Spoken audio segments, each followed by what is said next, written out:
I'm learning Perek Zayin, Rabbi Yisai, chapter 7. And basically we're learning about Klipas Noiga. Perek Vav introduced us to Klipa in general. And said Klipa means Kol Mash Eni Batal Etzli Yizbarach. Klipa is a lack of bittul, period. Not bittul is Klipa. But there's so many levels of this. And when you talk about different levels of klipa, there's two angles. Yeah, you can start from the top and you can start from the bottom.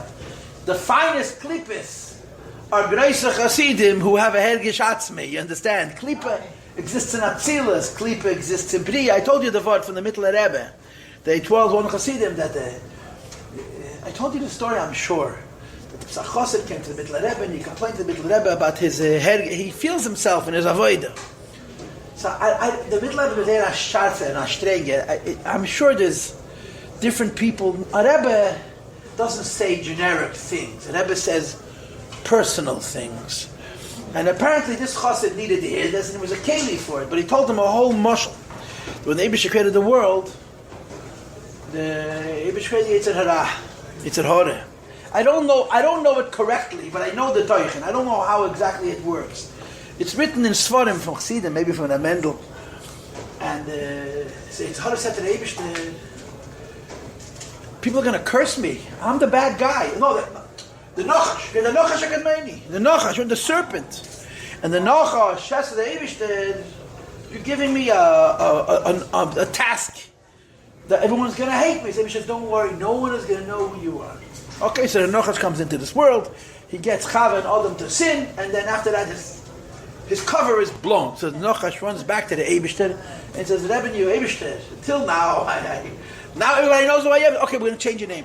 Your name is Yetzer Hara.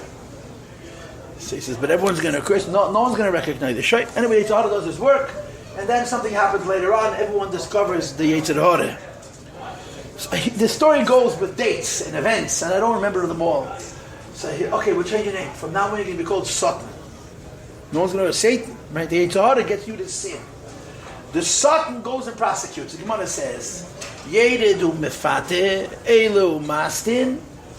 He makes you sin, then he goes up and criticizes you, and he comes back and he executes the punishment. He does all three things. He's the Yetzer Hara, he's the Satan, and he's the Malach HaMavis. So anyway, so the Satan, fine, then eventually people discover the Satan. And again, it goes with different events. Chorban by Sishin, Chorban by Sheni, I forgot the Pratim.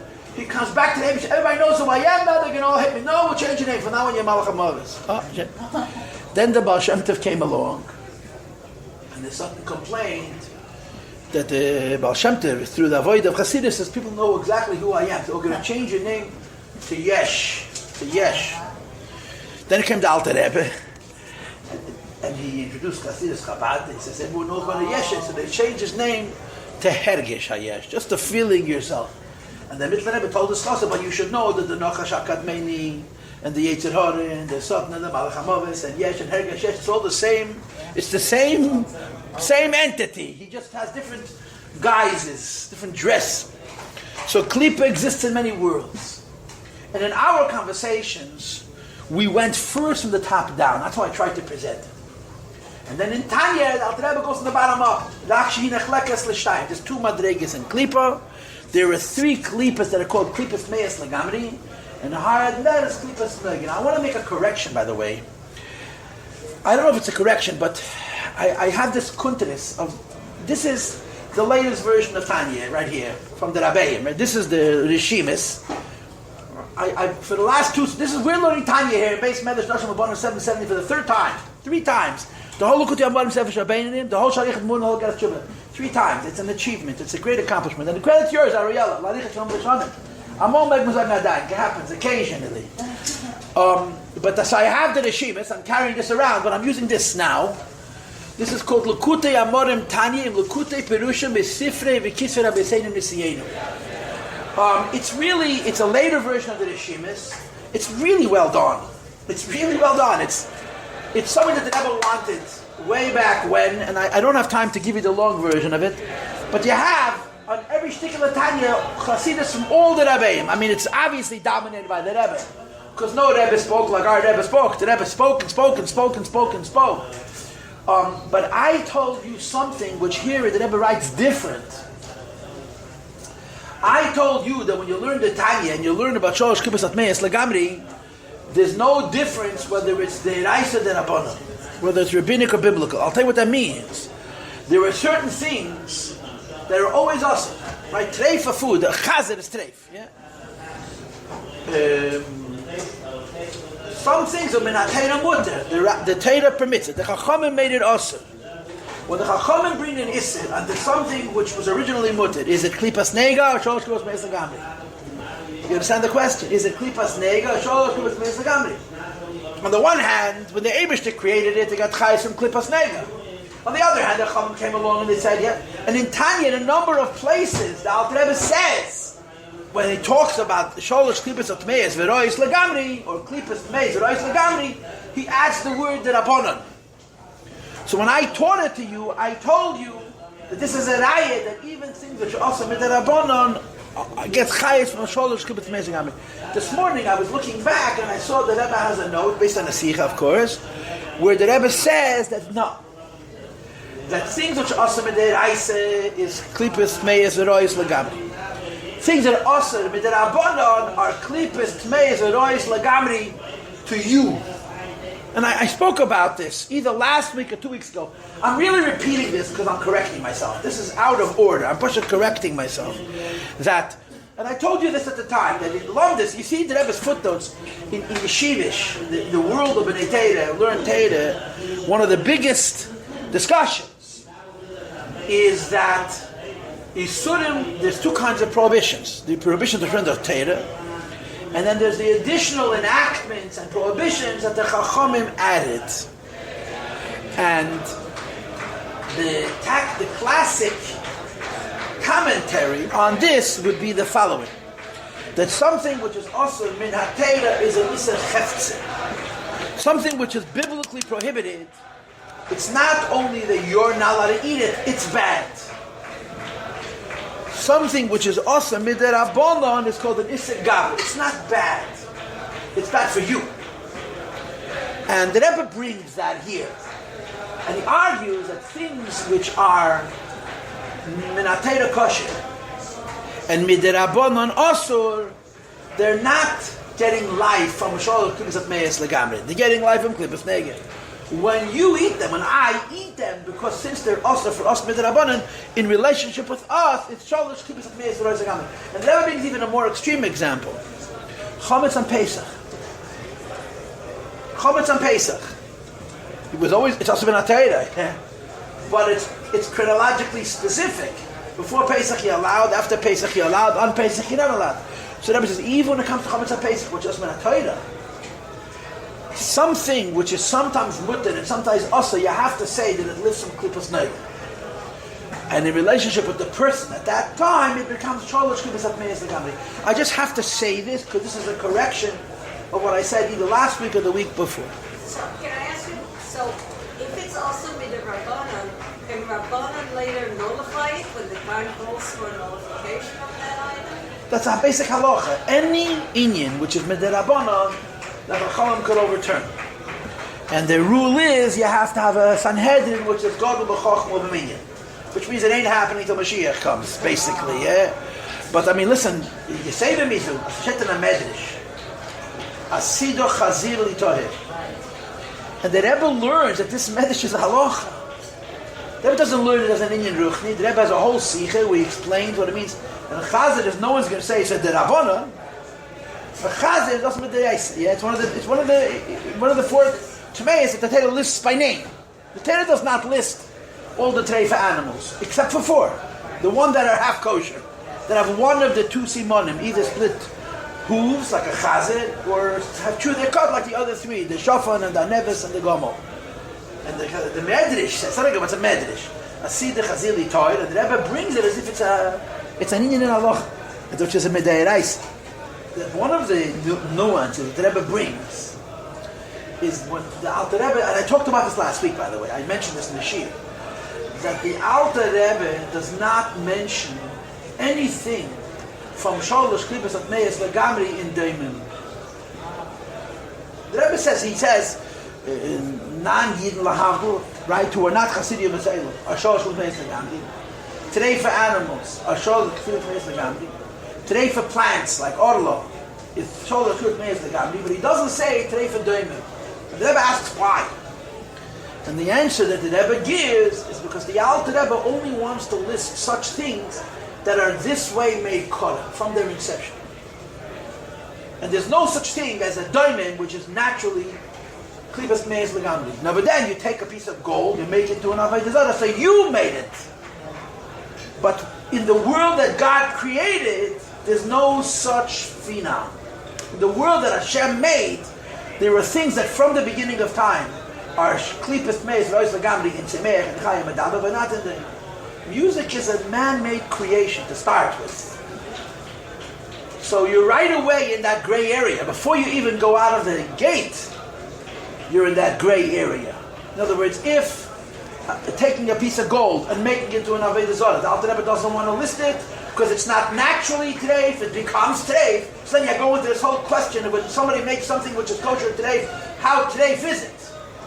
So music is certainly that way for more reasons than one. And then one of the reasons is that music, you're not allowed to make, you can't make an Avodah Zarah out of a mountain. You can't make an Avodah Zarah out of a mountain. Why? Because it doesn't belong to you. It belongs to the Eibishter. You can't make an Avodah Zarah out of the sun, out of the moon, out of the ocean. Because if people can make an Avodah Zarah out of a mountain, or you would not be able to use sunlight. The minute one guy worships the sun, it's Asr B'Hanah. It doesn't belong to him. So who does music belong to? I mean, exactly. Anyway, I'm not answering you, but I'm answering you. Okay, now, so then the Alter Rebbe proceeds from the bottom up. He starts with the shoulders, Klippas Meis Rois Legamri, the three severe Klippas, and he moves on to Klippas Nega. And the way that Tanya is structured, he finishes chapter 6 with Klippas Meis Rois Legamri, and he starts Pedic Zayin in chapter 7 by introducing us to what we call Klippas Nega. What's Klippas Nega? Klippas Nega is Klippa. Klippas Nega is Klippa. And any person who's tasted Tanya understands what that means. Klippa, I told you this before. Nocha Shakat Meini and Yetzer Hara and Satna Malachamavas and Yesh and Hegesh, Yesh, it's all things. On the one hand, Klippa is Klippa. Klippa means not bitter. But on the other hand, there's so many madregas in Klippa. There's so many madregas in Klippa. I want to tell you this Maisa. I've told the story many times, but this week is Purim, so the covered Purim. I'll tell you the Maisa again. I told it to you so recently that you remember it. I'm just repeating the Maisa. That the Alter Rebbe was nostalgic. The Alter Rebbe passed away, Chavdal Tevis. So I would imagine it was that Purim. I don't know for sure, but it was Purim. I think it was the earlier Purims, but the Middle Rebbe. So the Middle Rebbe was in a big city. The Middle Rebbe didn't move to Lubavitch till Elul that year. In Gimel. And he was in a big shul. And they asked the Middle Rebbe who should read the Megillah. And there were a number of Alter Rebbe's Chassidim. There were Chassidim with Alter Rebbe, who were by the Kriya. And the Middle Rebbe chose one who was a Malamed. He was a very Chassidish Yid. The Alter Rebbe's a Chassid. Alter Rebbe's a Chassid. You say those words, it's like saying the word Tomim. Just like you don't know what the word Tomim entails, you don't know what it means. Alter Rebbe's a Chassid. There was a huge disparity even between the Alter Rebbe's Chassidim and the Middle Rebbe's. Alter Rebbe's Chassidim were whole people. They were gesunte Menschen. So this Malamed went to the Abimah and said, read the Megillah.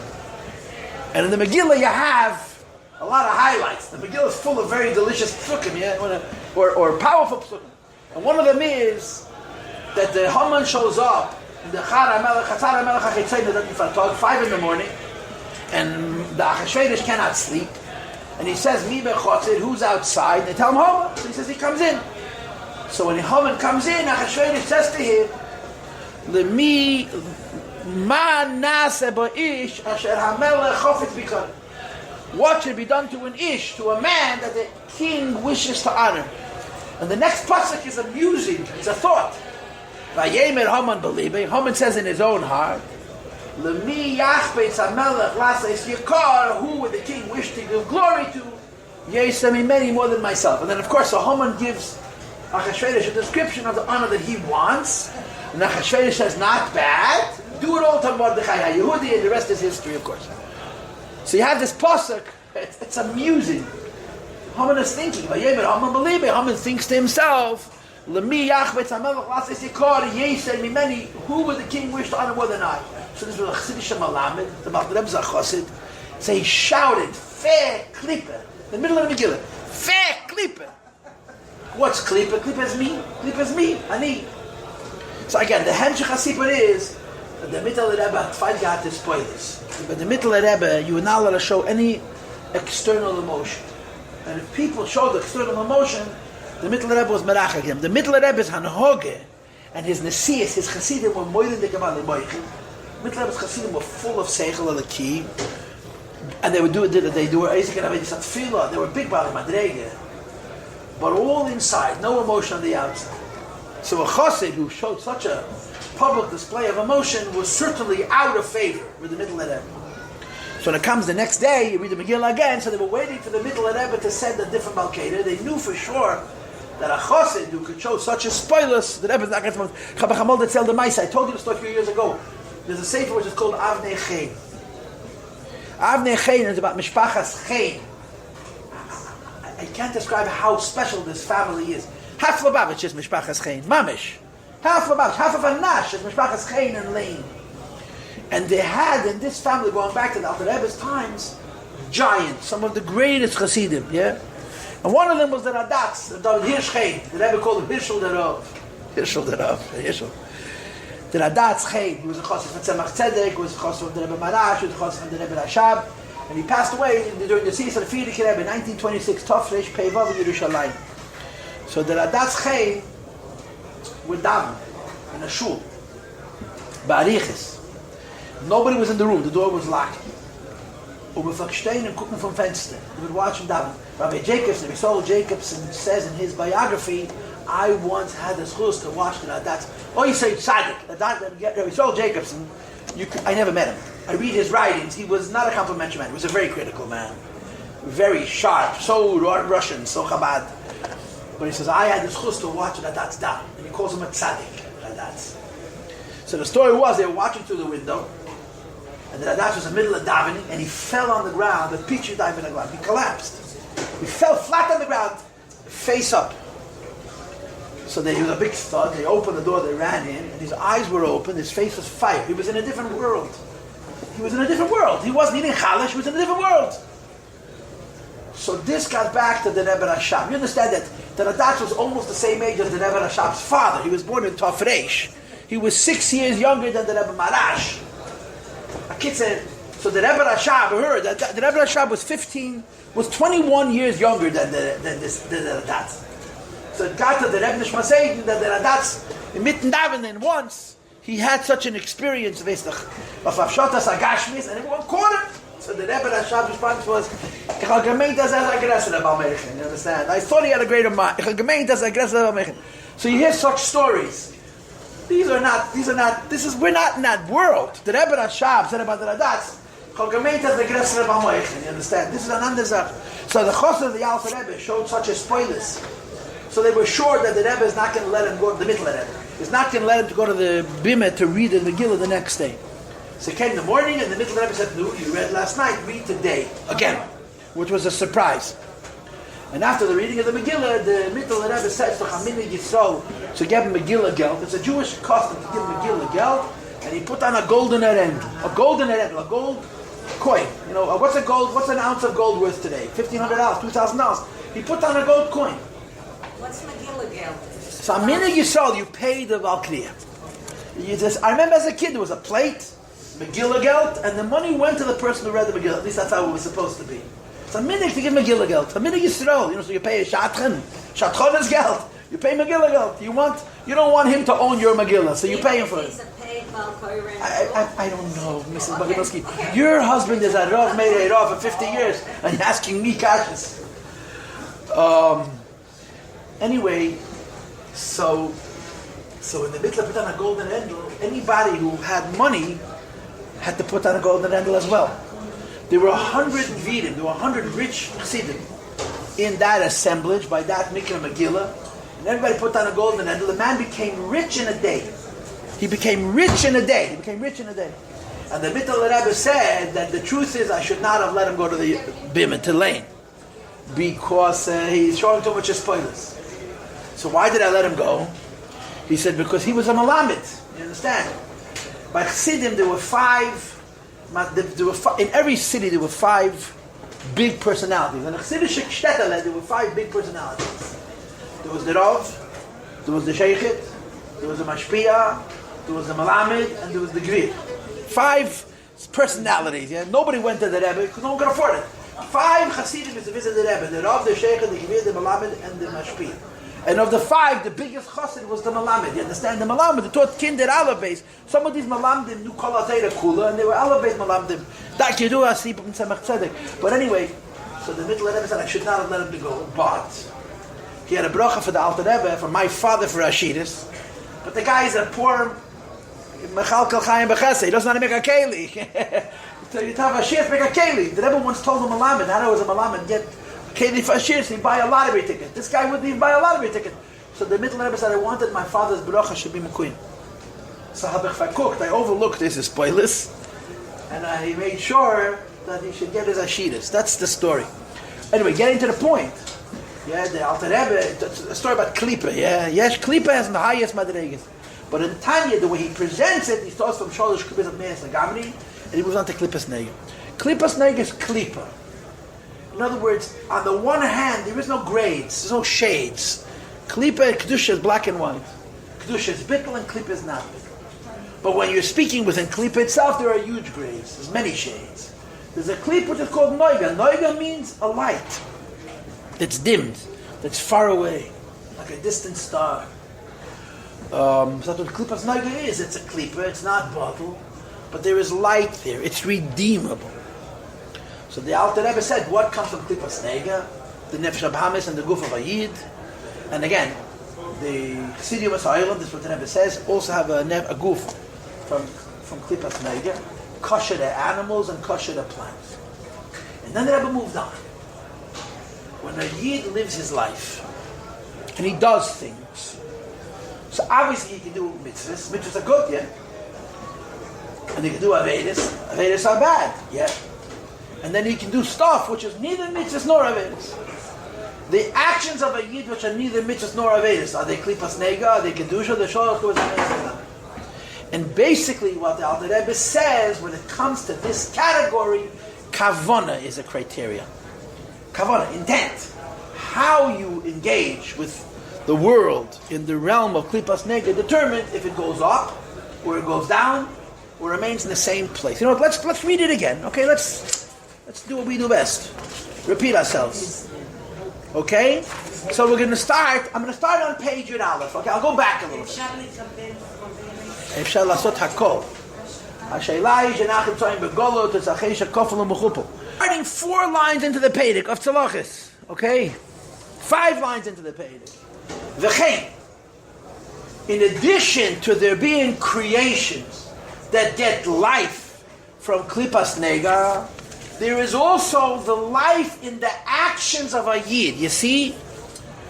Like I told you before, one of the things that I tried to establish when we started Pedic Vav, if you remember, when I started Pedic Vav, I introduced you almost right away to the word Tumah. I don't know if you remember. And the reason I did this, because I was trying to get across this notion that everything that exists has life. And it has to get life from someplace. And there's either Tumah or not Tumah.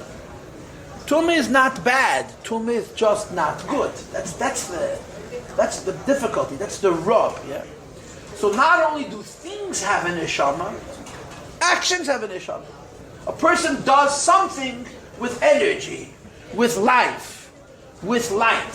So the Alter Rebbe says, Kiyum v'chayis, the existence and life, not only of the person, place, or thing, but kol ha'maaseh dibur ha'machshav, every action, every spoken word, and every thought. B'inyoni elam hazeh, in matters of this world. She'ein behem tzadis, they're not at all awesome. Le'sheidish v'layonav, neither a root nor a branch. Mishasar le'itzas le'itzas anfeim de'eraisa. Of any one of the 365 negative commandments of de'eraisa. And then the Alter Rebbe adds the word u'derabon. Now if you came on time today, I corrected what I said last week. about Uda Rabbanon. The Rebbe writes, our Rebbe writes, that the Alter Rebbe does not hold that the Rabbanon is the same as a Deiraisa. And again, I talked about it earlier today, I'm not repeating myself. So when you're involved in physical things, doesn't matter what, and it's not an Aveda, and it's not a mitzvah, so it's not Kedusha, and it's not Klipas Tmeis V'royis Lagamri, it's benign, yeah, it's pativ. I like to use this word because it's really helpful. It also makes me sound smart. I love sounding smart because I like myself very much. I spent some time in Russia 30 years ago. I don't know Russian, but I learned a few things. And there is a Russian word that has no equal in English for sure. What is it? I will tell you in a second. And probably not in Hebrew. I mean, I can't imagine here. Maybe the word chulin or choil in Hebrew denotes it, but it's missing. There's a word in Russian, prosta. I thought it's Yiddish. No? It's not Yiddish, it's Russian. Not prost, prosta. Prosta means stam. That's what it means. And if you listen to Russians, they use that word all the time. Plain. The only way to translate the word is no charge, no electrical charge, no flavor, no taste. Stam. Absolutely plain, without any tendency, this way or this way is prosta. It's absolutely without any tendency, anything. There's no electrical charge, there's no smell, there's no taste, there's no flavor. When it has absolutely benign, is prosta. It's a Russian word that doesn't have an equal in any other language that I know, and I'm no linguist, yeah? So if a person does things, prosta, that's all. He does things. Not mitzvahs, not avedas, and he's not inclined or disposed one way or another. That's what Alter Rebbe is describing here. Okay, so he's not doing an aveda, not a deraisa, not a derabbanan. Rak'she'einam l'shem shamayim. He's not doing them with a positive kavanah, you see? He's not doing them with a kavanah towards holiness. He's eating food, he's wearing clothes, he's driving in a car, he's living in a home, he's enjoying music. And he has neither a good kavanah nor a bad kavanah. Stam. Okay? It's the want of the body, the desire of the body, and the weakness of the body. I like to translate the word taiva as weakness. It would be nice if I would get my own message, but that's the translation of taiva. Va'afilu, moreover, hutzeirech haguf. The body needs it. V'kiyum v'chayusei, it sustains his body and it sustains his life, mamish. Elo shekavanose, his intention, einu l'shem shamayim, is not for the sake of heaven. To serve Hashem with his body. But I want to underscore, but just like he doesn't have a kavanah to raise it to kedusha, which is called l'shem shamayim, he doesn't have a kavanah to lower it by doing it what Alter Rebbe is going to call in a few lines, in other words, he's neither doing it with a good intention nor with a negative intention. And negative in this case doesn't mean an aveda. Negative in this case means l'shem taiva. If a person indulges in a physical thing and he's doing it for the purposes of satisfying a lust and a desire, that's not benign, that's not pativ, that's not neutral, that's not prosta, that's not stam, it's lower. So the Alter Rebbe says you're doing something. It's not a mitzvah, it's not an aveda, and you have no kavanah. So why are you doing it? You need it. But you're not thinking that it's for the sake of the Eibishter, and you're not thinking that it's for the sake of being a pleasure seeker or satisfier. So the Alter Rebbe says, the last word on Yud Aleph Amud Aleph, Lo yadifi maise dibur machshava sehu. There is no advantage to these actions, spoken words or thoughts, minefesh achayunis habam is biyafim, from the soul that in the case of the Beinani is the soul of life, which is the behema, right? I always tell you this, and I got into trouble with one of my co-workers. We had a big fight. A fight. The way I understand Nefesh Achayunis means the soul that gives life to your body. So I believe, and I don't know if it's true, and obviously somebody that I respect a lot disagrees with me quite vehemently, that in the case of a tzaddik gomor, a perfect tzaddik, his nefesh hachayunis is his nefesh elokis. Because a tzaddik gomor has a different goof. It's called Besar Adam, in Tanya, and he lives directly from his nefesh elokis. No, so then nefesh hachayunis is neither good nor bad. Nefesh hachayunis is simply the soul that's closest to your body. And for most people, that means for a Beinani, it's the nefesh habamis. Okay? So the Alter Rebbe says, when you do actions, or words, speak words, or think thoughts, and you don't have a kavanah l'shem shamayim on the one hand, but on the other hand, even though you're giving the body what it needs, but you're not doing it because you're a pleasure seeker, but because you need them. So the Alter Rebbe says, these actions are no different minefesh hachayunis habamis biyachad than the animal soul itself. In other words, there are things that the Eibishter created with life. Correct?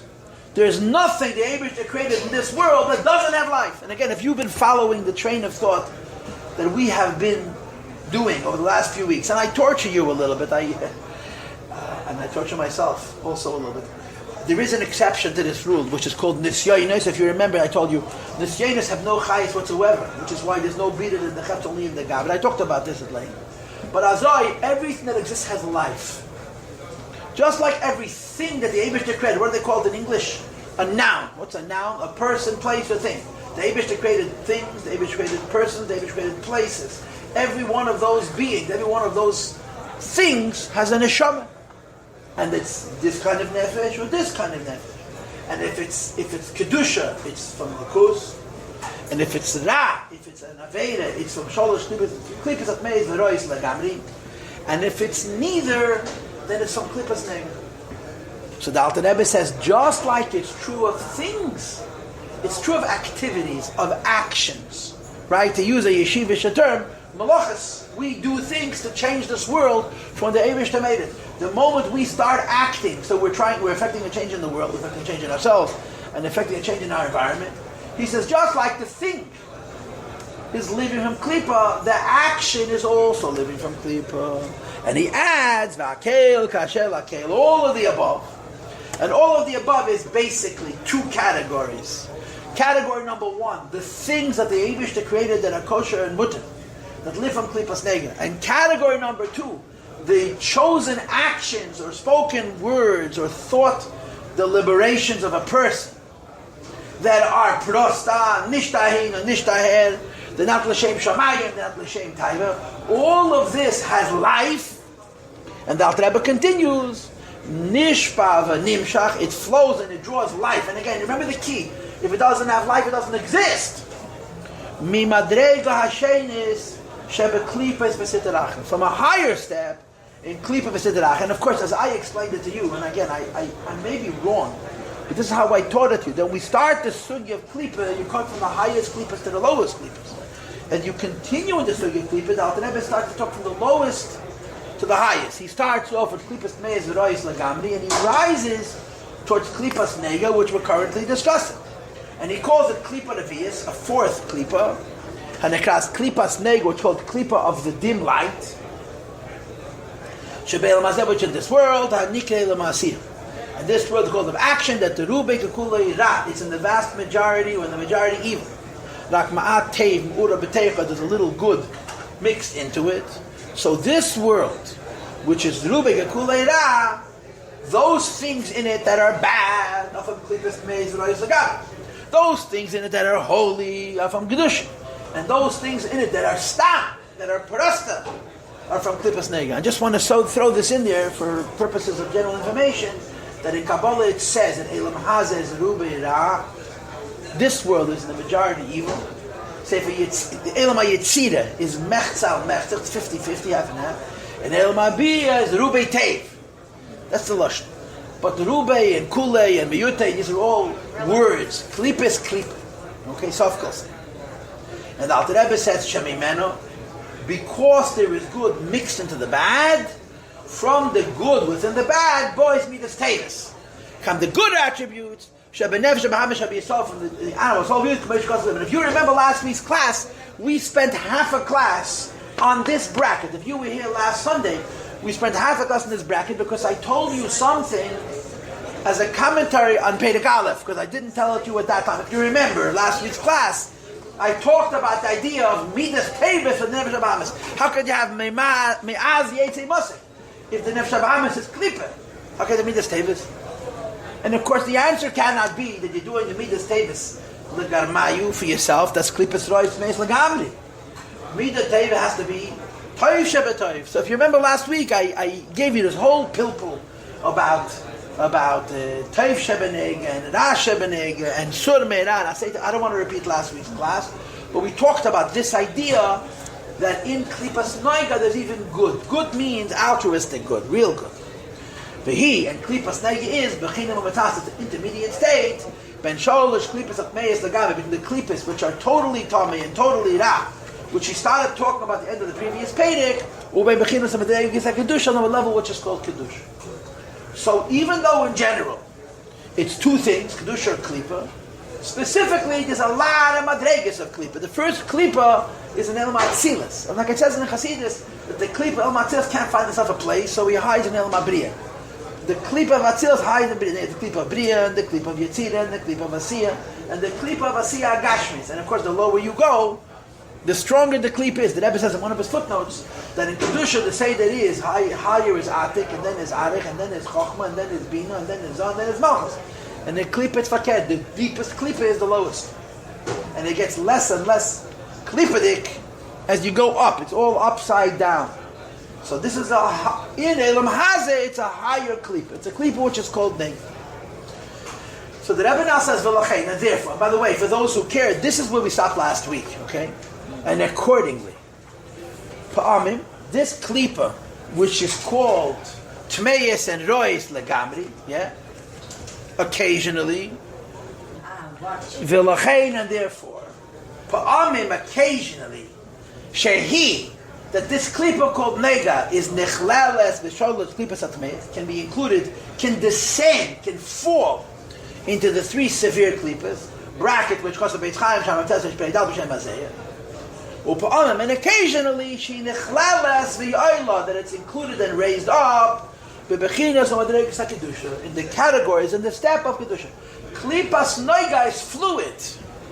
Sometimes it rises, sometimes it descends, and sometimes it remains vertical. It remains in the same space. We had before le'adife, ma'aseh elu minefesh habahamis, whatever it is ba'atzma.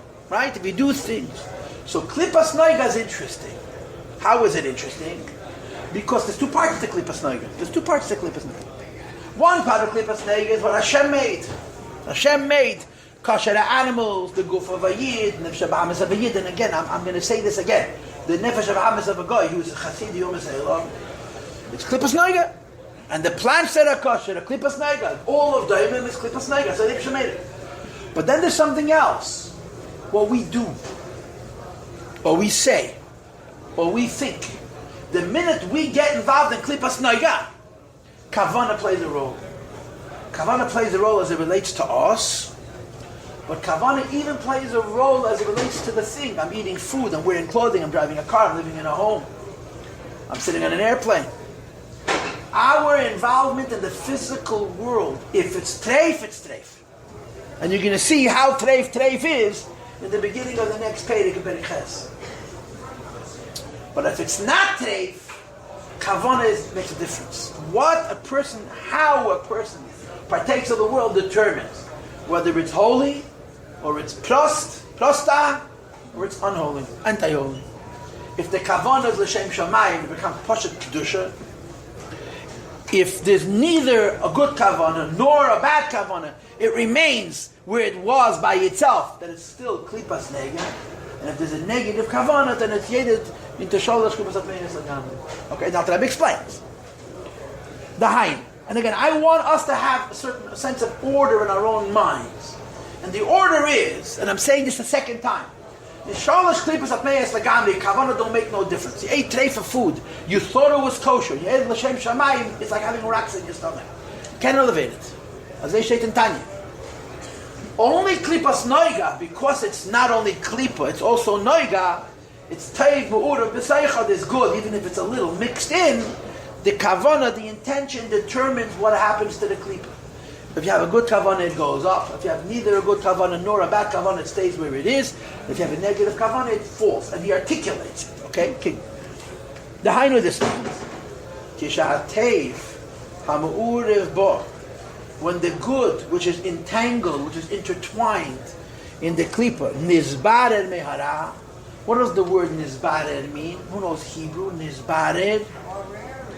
It becomes clear. It becomes clear. That's the taich of the word. Birur simply means to make clear.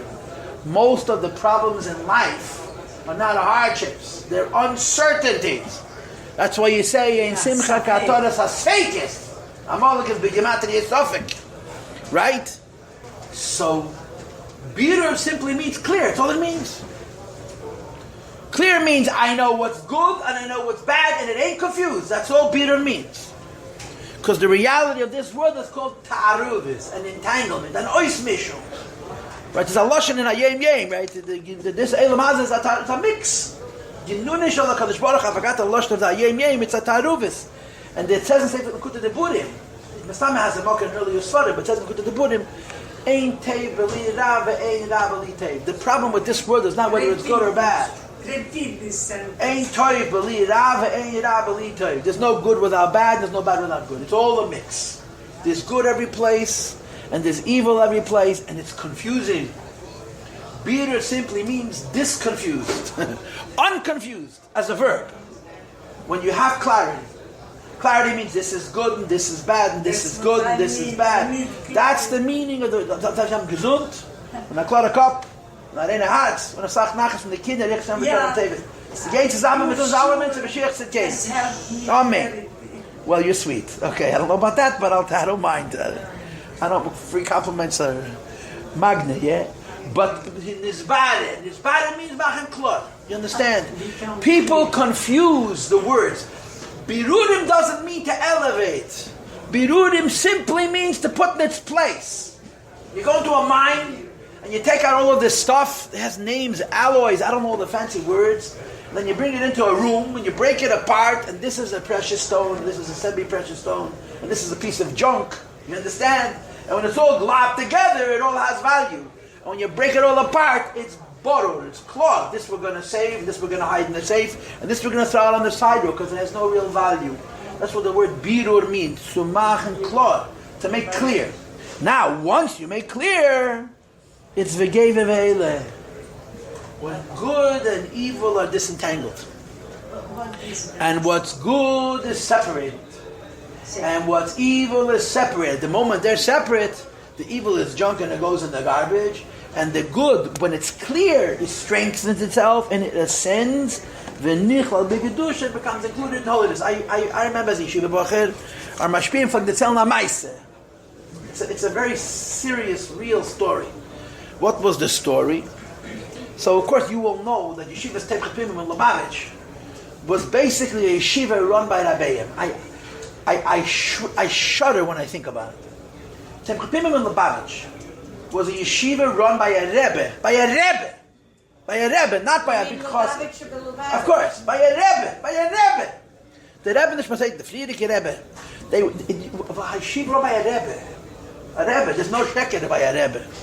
So of course there's the Bavusta Maisa.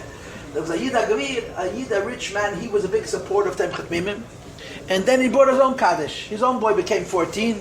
He came to Temchat Pimim. The Friedrich spoke to him for 15 minutes and told him, "Geya him." The father was very insulted. Ich bin a donner. I'm a donner. Friedrich, I thank for the donation of the Mingel Nentmanish. So don't you try to tell the Friedrich Rebbe that the donations are going to run dry. You know who you're doing a favor. So he went into the Rebbe Rashab. And he says, I'm supporting the yeshiva. The Rebbe, the son, doesn't take my boy. So I heard this, I forgot from whom. I heard this from Mashpia in Fabrengen. Mein Sohn hat as Baklaria am Ira. As sagt, name is name. My son has Aspaklaria Hameira. You know what Aspaklaria means? A Verleichterungsvergrößerungsglas. I know that from the Bar Mitzvah Maimer. You know why? Because I lost 2 teeth figuring out how to say that. You understand? There's a Aspaklaria Hameira and Aspaklaria She'ein Hameira. Aspaklaria means a tool, a visual aid, a tool through which you see, a looking glass. Aspaklaria Amira means a looking glass that allows you to see things directly. Aspaklaria She'ena Meira means a looking glass that only allows you to see indirectly. In the most basic terms, that's a mirror. Today you have much more complex examples of Aspaklaria She'ena Meiri. So the Rebbe says, my son sees things clearly. And if he said no, it's no. That's it, conversation over. He said no, it's no. It was a name, his name. By the way, the Rebbe used to mix in occasionally. The Rebbe Rashab sometimes made the Frierdiker take the Bachanim. There's even a story that tells that the Frierdiker went into his father and he said he's resigning from the Anhola the Yeshiva. So the Rebbe said, why? He said, you gave me the job, you got to let me do it my way. And the Rebbe backed off. The Frierdiker went into his father and said, you're making me do things that I cannot do. They're against my principle, so I can't be involved. And the Rebbe backed off. The father, the Rebbe Rashab. So anyway, so selection at the time Chatmimim was not a game. But it was very odd. They didn't necessarily take the Bacharim who looked the part. You know, the yeshivas, if you were big at Talmud Chochem, if you had a nicer cylinder, I don't know, whatever it was, you looked more, yeah? The Rebbe Rashab and the Tziddik Rebbe got Ruach HaKodesh, Aspaklaria Meira, how they took Talmidim. So the guy in Chatmimim was that you take off Kaporas, you understand? He was good for Kaporas. Nicht lernen, nicht davenen, nicht niggeln, nicht Chassidus. And the Rebbe took him. The Tziddik Rebbe took him.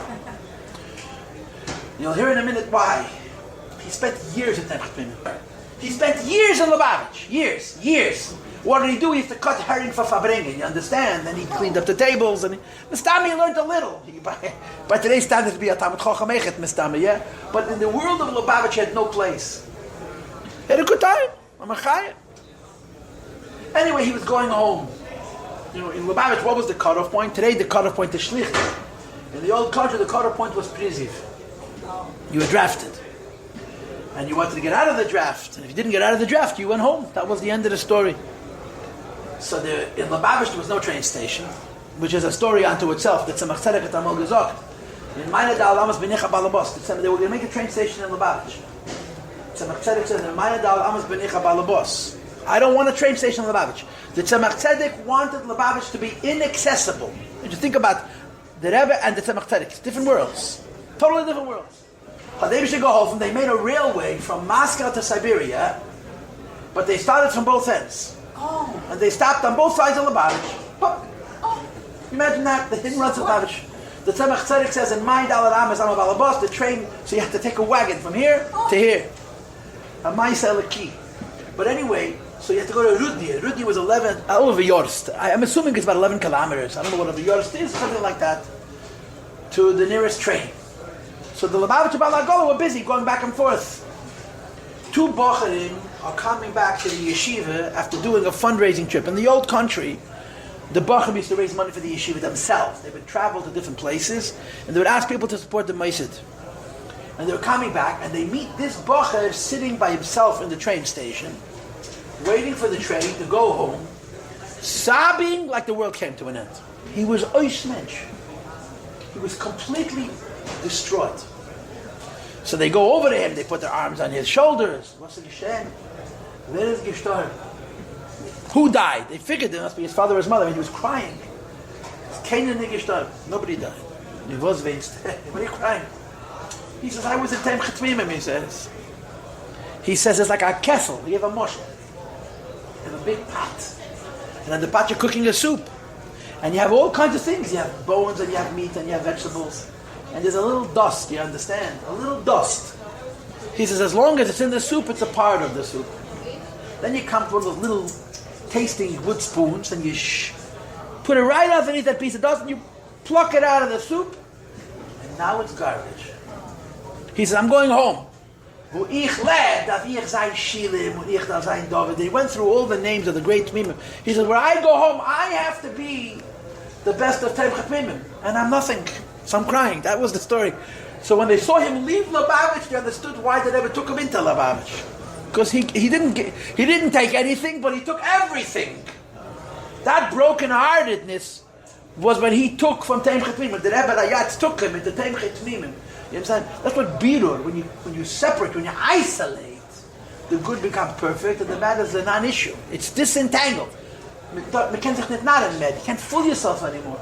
So after you have a birur, then you have what's called a zichuch, and then you have what's called an aliyah, and there's even a higher level than that. After you separate, then you take the good, then you make it beautiful, and then you raise it up, and then you make from it stones in the crowns of the Eibishter. That's the highest madrege. So the Alter Rebbe describes this, yeah?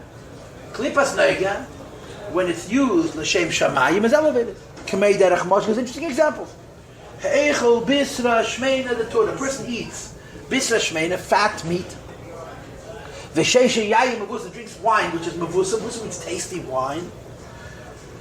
Why is he eating and drinking? Because it's going to open up his mind to be able to learn Torah, daven, learn better. Which is an interesting idea. Yeah, I eat meat and drink wine also, but I'm not sure it's for Torah's sake. But there is in the Gemara. The Gemara says that they came to one of the Amirim, Rabbi Nachman, and they asked him a pshat. He says, I can't tell you yet. To come back later is why I didn't eat meat. I didn't enrich myself. It's a davar yadua. That Rabbeinu Tam used to keep money on his table. The Rabbeinu Tam used to keep money, gold coins on his table, and it helped him for Archavas Hadas. When he needed to think and be ma'ayin and be mechadish kedushim amitim in Torah, seeing a lot of money opened up his mind. And there's a story about a Yid that gave the Rebbe money, one of Rabbi Weinberg's people, I think Safra, but I'm not sure, that the Rebbe said that he gave me Archavas Hadas and Limud HaTorah. Can you imagine? The Rebbe said that this Yid gave to the Rebbe, al daite, for the Rebbe to use for the Rebbe's inyonim. Vayochel gave the Rebbe Archavas Hadas. Can you imagine? He gave in Archavas Hadas and Limud HaTorah. So there's an inyan from Gashmias, which Pashat opens up your mind. You eat meat, you drink wine, and you think more clearly, more lucidly. Kedama Rabbi. The Rabbi said, Chamra v'reicha v'chuli, wine and the psalmim pick, they make you smarter. And there's, like I said, there's a number of Mamarei Chazal to this effect. Or even more basically, Bishvil Kilakayim mitzvahs Einek Shabbos v'Yom Tov. For the purpose of fulfilling the mitzvah of the pleasure of Shabbos and Yom Tov. Now I tell this to you occasionally. Every Lubavitch has heard the expression an oxen ashtray. Every one of us, I mean, if you remember the Rebbe, it's such a painful statement to make. The Rebbe said it from time to time. I heard it from the Rebbe many times. An oxen ashtray. An oxen ashtray means an ox wearing a shtray. There's a story. A Yid was sitting Shabbos eating cholent. And the Baal Shem Tov showed his Talmidim and how he used to make a circuit. He was eating cholent. The Baal Shem Tov told his Talmidim that a behemoth, a cow, a bull, an ox, a calf, was wearing a shtreimel eating cholent. This guy was so into the cholent, he was the cholent himself. Now, of course, when the Rebbe told the story, the kavanah was not so favorable. An ox and a shtreimel was not considered a mile. But the marker of the mice is in Shivchei Baal Shem Tov. And I read Shivchei Baal Shem Tov. Shivchei Baal Shem Tov, you can't read, you have to learn it. And over there he says it as a mile. The Baal Shem Tov, in the Sefer Shivchei Baal Shem Tov, Baal Shem Tov saw a Yid eating cholent. And he showed his Talmidim an ox and a shtreimel. He said, this is a Shabbos. This Yid was so into his, I don't know, can you imagine? He was so much with the food that it would say Shabbosdik and say oxish. That is Metzias. But in the Shivchei Baal Shem Tov, it's spoken as a maile. He was enjoying his food on Shabbos, and it's holy. So the Alter Rebbe says here, when a person is eating food and drink, and kavanose is l'shem Shabbos. In other words, a whole week he eats what he eats. Shabbos a mitzvah la'anga, it's a din of Shulchan Aruch. Ozai, so then nizbared. What's nizbared? It becomes clear. Chayes abosar v'ayayin, the life and the meat and the wine. Shahoyo nishpa. Miklipas nega, which drew its life from the klipa which is called nega, the Eila La Hashem ke'elu ch'korban, ascends to the Eibishter like a korban. V'chein, another example, a person who makes a joke, yeah. A litzonis, there's a maisa mit litzonis. I'll tell you the maisa mit litzonis. A maisa listed, but it's a maisa mit litzonis. The maisa mit litzonis get to say, I'm just telling the story to tell a story. There's no kavanah chas v'sholom. I'll tell you the whole story, okay? I'll waste your time for a minute. There was a chassid by the name of Reb Shmuel Ber Bar Yisrael, Reb Shmuel Ber, the Rashda. The Friedrich Rebbe knew him as a child. By the Rebbe Rashab, he was in the Elter Chassidim, from the Choshev Chassidim. By the Rebbe Marash, he was from the Choshev Chassidim. He was a chassid from Tzemach Tzedek and the Rebbe Marash, and he was the elder chassid by the Rebbe Rashab, and he was very loyal to Lubavitch. He was very loyal to Lubavitch. And you don't understand what that means. To be loyal to Lubavitch then, especially if you were an old man with a white beard, was a deep, deep hiskashrus. I mean, by us it's everything. By us, especially in our generation, where all we have left is hiskashrus. He made loyal to the Rebbe Rashab, but he was a boy. And he wouldn't leave Lubavitch. You know, in Rechoppos was a big Rebbe. And he was in Lubavitch, the Rashdan. Anyway, Rabbi Shmuel Ber Bar Yosef, when he was a young man, knew Kushya Lepler. Kushya Lepler was a chassid of the Alter Rebbe's. And the Rashdan was a chassid of Tzemach Tzedek. There was at least 50 years between them, probably 60 or 70. Kushya Lepler had a bracha from the Alter Rebbe for Arichas Yomim Nishka Poyerish Yomim, with a condition. Kushya Lepler was a crazy man. He was a giant of a chassid. But he was a meshuganer. He was a peasant. He happened to be a big neshama, but his chitzonius, Kushya Lepler, was not Oker B'tzad Gudelnik. He didn't walk around dressed in a hat and a coat and a dignified man. He walked around in dungarees and overalls. But he was a giant. By the Alter Rebbe, he was a giant. Could you understand by Tzemach Tzedek? He saw 5 Rabbeim. I think he saw the Rebbe Rashab also. Or the Rebbe Rashab saw him. So Kushya Lepler had Mishugassen. He had Mishugassen. He would go over to you, he would go to the Rasham. Rasham was a younger man. So Shmuel Ber was a young man.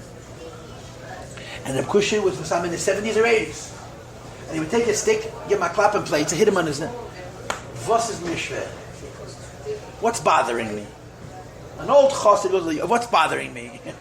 What's bothering you? I can't say it in a shul. What's bothering you? You're an old man. What's bothering you? But you couldn't play games with Kushya Lepler. And I'll hear it soon why. I'll tell you soon why. So Rabbi Shmuel Ber had to guess. He had to take him very seriously. He was Pasha afraid. And I'll tell you in a minute what he was afraid of. So he had to hedge. I mean, the Eibishter is bothering you. Yeah, the Eibishter is bothering you. Why? Yeah. He would face the, you went from wide to narrow. He had to get, Kushya Lepler could have told him straight what's on his mind. No, what's bothering you? What was the story? The story was that Kushya Lepler was sitting on a Fabrengen and someone made a joke. A joke. Big deal. A joke. It happened before. And everybody laughed. Kushya Lepler didn't get the joke. And he sees everybody laughing. So he understood that something happened that went over his head. So he said, Aletzonis. Someone made a joke. So somebody told him, yeah, someone made a joke. You didn't get it. So Kushya Lepler got up. The Alter Rebbe's Chassidim, when they would quote the Alter Rebbe, would stand. And he said, the Chabalein gehet von Rebbe, als der besorgt alle Zones wollen them shaden them. I heard myself from the Rebbe and the Alter Rebbe, that someone that makes a joke will be possessed by demons. And the poor guy who made that joke went out of his mind and he remained crazy ad yemei ha'achim. So with Kushya Lepler, he couldn't make jokes. This crazy, Tanya he had to be so careful. He himself was very wild. But he was such a big chassid. He had one of the famous Kushya Lepler Meiser was, he came to the Tzemach Tzedek at a Pesach. At a Pesach means before B'dikas Chametz. To be Bam Rebbe of Yom Tov. The Tzemach Tzedek had a reshima, had a list of chassidim, who he gave all the provisions for Yom Tov.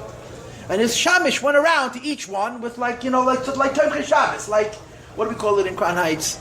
And he brought him wine and matzah and so on. So is the time of B'dikas Chametz, the Meshodas walks to the Kushya Lepler and he says, from the Rebbe. He ate everything up that night. The matzah with the morim and the chazeres. From the Rebbe. Anyway, he comes the next afternoon, he comes into the Tzemach Tzedek, clapped the tea, and said, Rebbe, from Yom Tov. So Tzemach Tzedek, I sent you everything. I didn't get it. I sent my Mishodas to bring, and he had a list, and he brought, Taka, you gesagt von Rebbe, ich habe es gleich umgegessen. What's the Mazetze, nicht stick him, and he says, you have no idea how it would help me. This was Kushya Lepler. I'm distracting and wasting time, but it's a nice stories to hear, yeah? But there's a Litzanis, which is not a Litzanis. It's called the Milsa de Bediches. Where the Rebbe was Rebbe Fabrengen. That Rabbi Kodesh was teaching his Talmidim, Rabbi Ki was teaching his Talmidim. And they were pushed falling asleep. So in the middle of learning, I get mazog that in Mitzrayim there was a woman who gave birth in one cluster, in one birth, to 600,000 children. And the room woke up. 600. So Moshe Rabbeinu, Anasi Wakay, the generation Moshe Rabbeinu. Yeah? The point is he woke him up, yeah? It's called the Milsa de Bedichese, let's read it inside. To open one's mind. To bring joy to one's heart in the Eibishter and his Torah and his Aveda. They must be done with joy. Right, in the Maimer of the Chasna it says Rabbi, right? Here it says Rabbi. He would first say Latzanis, would first make Latzanis, to make a joke, and the Talmidim would laugh, and then we'll say, if Yossi be'emes or posik b'shmaitis, like it says, Kol Talmud, Eitziv Seisam, Neifes Meis, Katalmud. So before the limud there was a milsa de bedichese, he would open up with a bedichese, but the limud itself was only allowed to Yerushalayim. So the Rebbe says if a person uses gashmias with a kavanah l'shem shamayim, it becomes kedusha. We'll continue this mit Hashem next.